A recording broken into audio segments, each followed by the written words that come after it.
Today we're going to start on the black strake. It's strake number 23.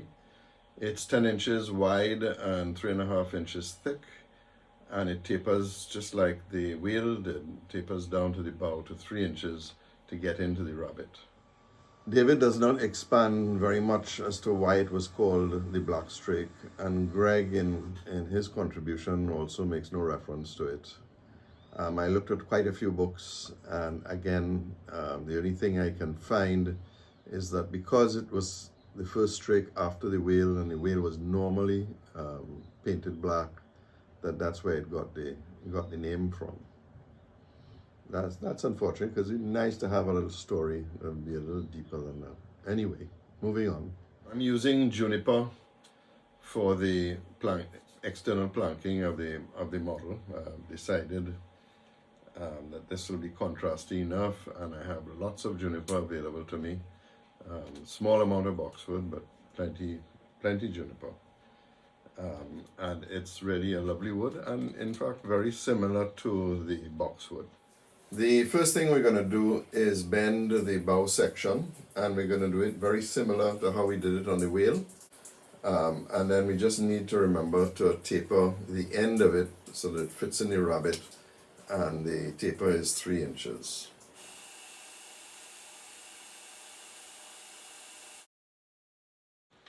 We've put the piece on and clamped it in place. It needed very little clamping. It held its shape beautifully on the on the jig. So I'm just going to very lightly heat it, and that should make it fit absolutely perfectly on the model.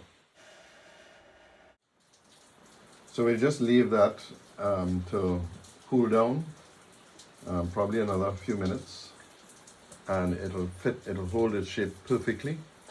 So there will be no need for hard clamping. It will be very gentle clamping, just holding it in place.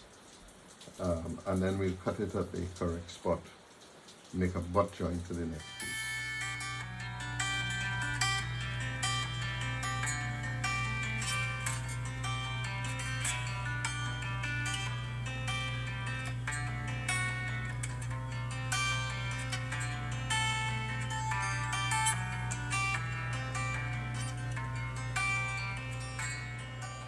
We're operating slightly differently than when we just did the wheel, in that what I do on the starboard side, I do on the port side, and move backwards down the model.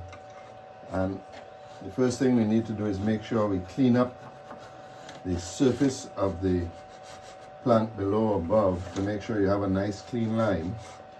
So we have this join here to make sure that that's really good. These rasps really do a fantastic job. I'm back with the clamp that keeps the pressure on the strake down, and this little clamp that forces it in so that it really doesn't come out. And then I'll just hold this first piece in.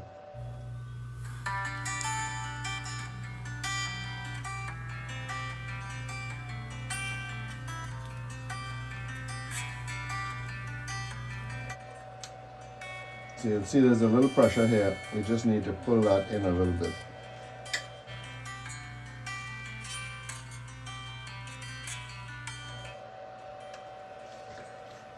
So now we've got it set where it's naturally, and we'll put a little heat on it.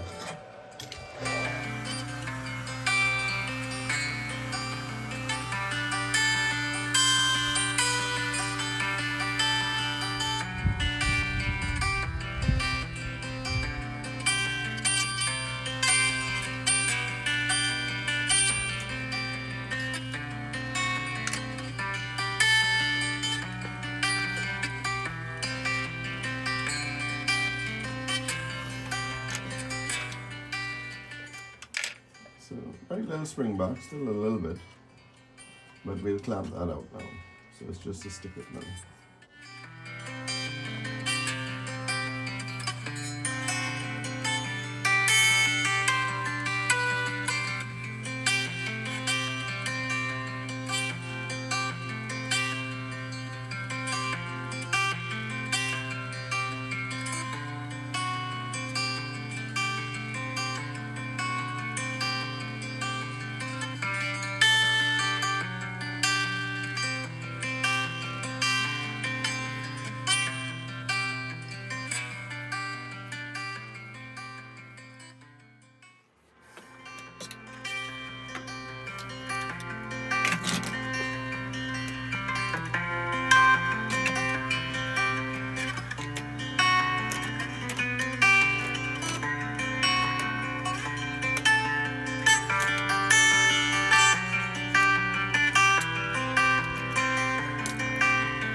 When you're building a model from a kit, you get a bad habit of thinking that all the planks are the same size. Kits normally will come with 6, 8, 10, 12-inch width planks, and you use that or force those pieces to fit on the kit.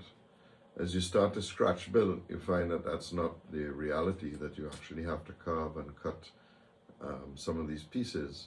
And so I have had a habit of, I now make 5, 10 pieces of plank stock that's up to 3 feet wide, and that's usually wide enough for me to carve any piece that will fit on a scratch model. Now that the black strake is done, David now directs us to the garbled strake, which would be on the bottom here, or it's the lowest strake on the model. My preference though is to complete all the strakes on the top and bottom side of the wheel. So we're going to go to strake 19, and he very kindly gives us a layout of how the strakes are to be cut. And although normally I would work this out myself, I'm going to follow the sheet and cut the pieces out. The sheets are very easy to follow. There are 19 strakes, and each of the stations he gives you the approximate measurement so that you can use this as a guide. But every model is going to be different, and so what you need to do is take the measurement, if not on every single station, you perhaps every third or fourth station. But as you can see from this drawing, he's gone back to some top and butt planking or anchor planking, so that you will actually have certainly 1, 2, 3 planks that exceed 12 inches, so you need some wider planks. So with that in mind, we're going to start. And remember, all we're doing at this stage is installing strake 18 and 19. When we go to do the rest of the planking, I'll go into more detail on how that's done. Because we're working upside down, I've decided to mark each of the frames so that they're no longer necessary to figure them out on the building board. In fact, I can hardly find the writings on the building board. It's been there so long. In the past, it was suggested we use rubber cement to stick the paper template onto the wood. But in one of my videos, I got some wonderful feedback that a glue stick is probably far better because it sticks just as good, but is much easier to peel off the wood. So we're going to use this technique.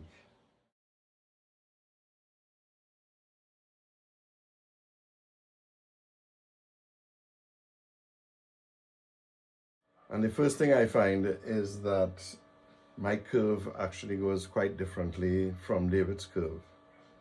So immediately that tells me to ignore in how the fit is done, follow the principle, and follow the plank layout. And that's what I'm going to do.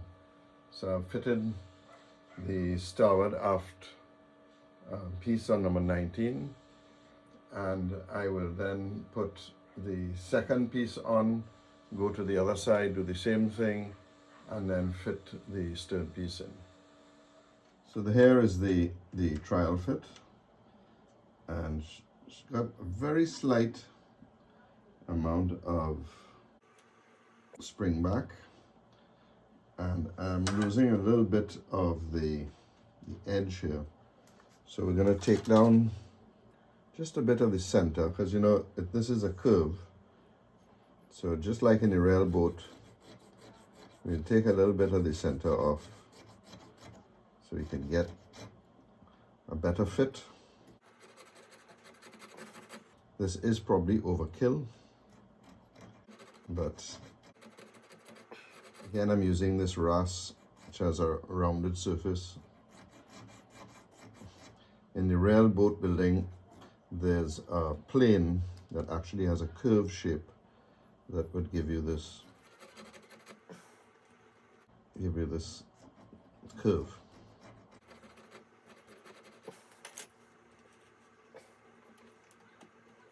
Just a little more and we'll be all right.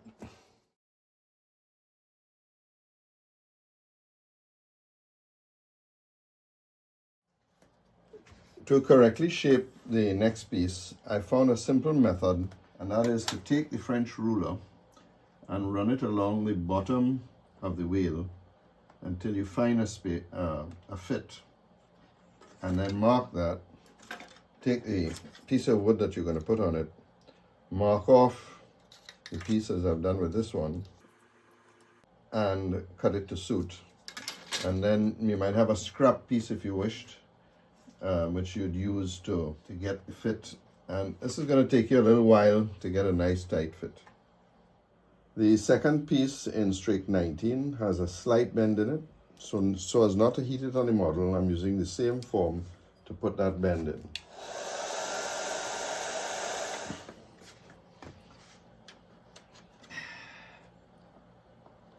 In this case, a little bit too much. So I'm just going to put a clamp to hold it in place and leave it there for a little while.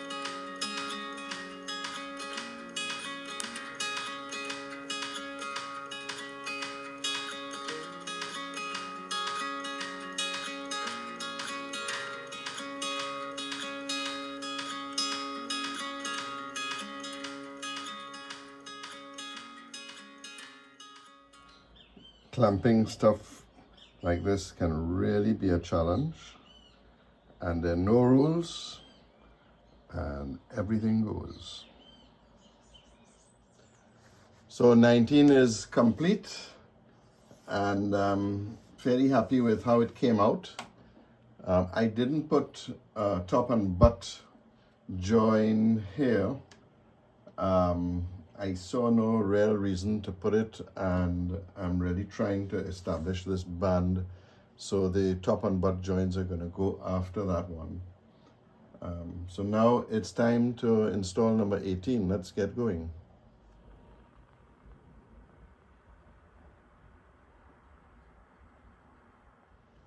You remember we left the strake long so that we would be able to fit these pieces in. But it's a very complex piece. It's a compound bend. It has to bend in, down, and around. And then it fits in this little slot here. And then it's a fairly long piece according to the layout that David supplied us with.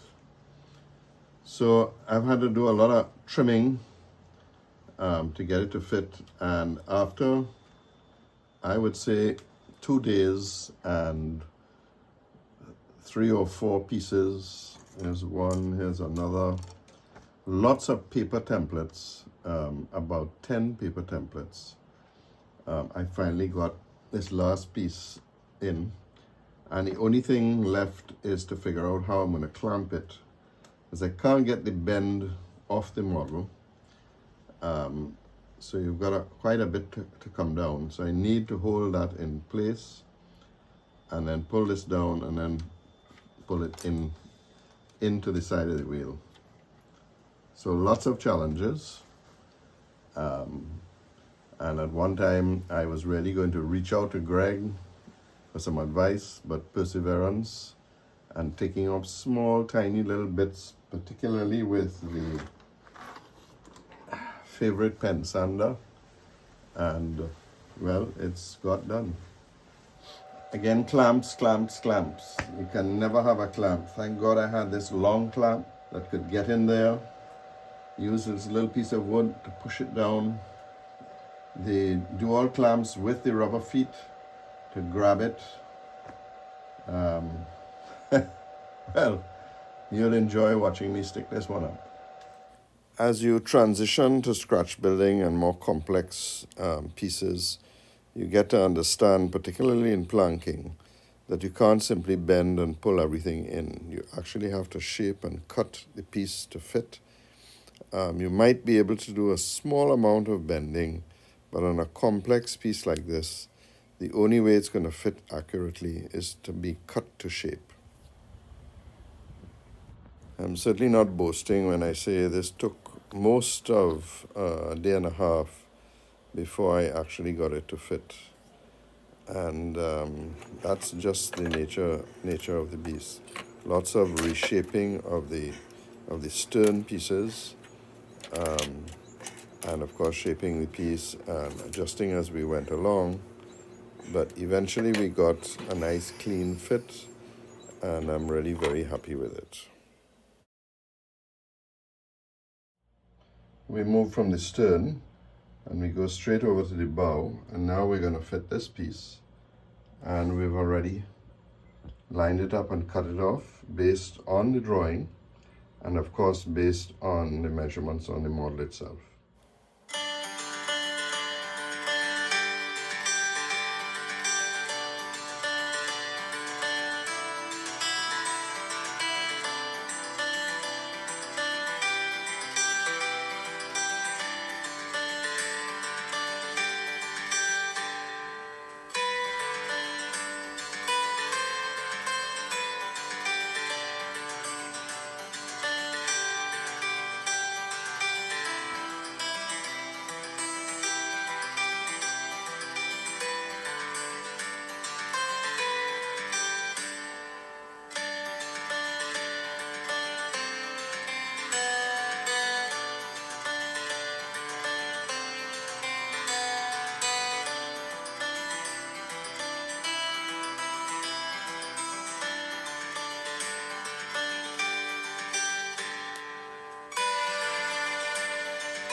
The last piece is in, so we can close off this exercise.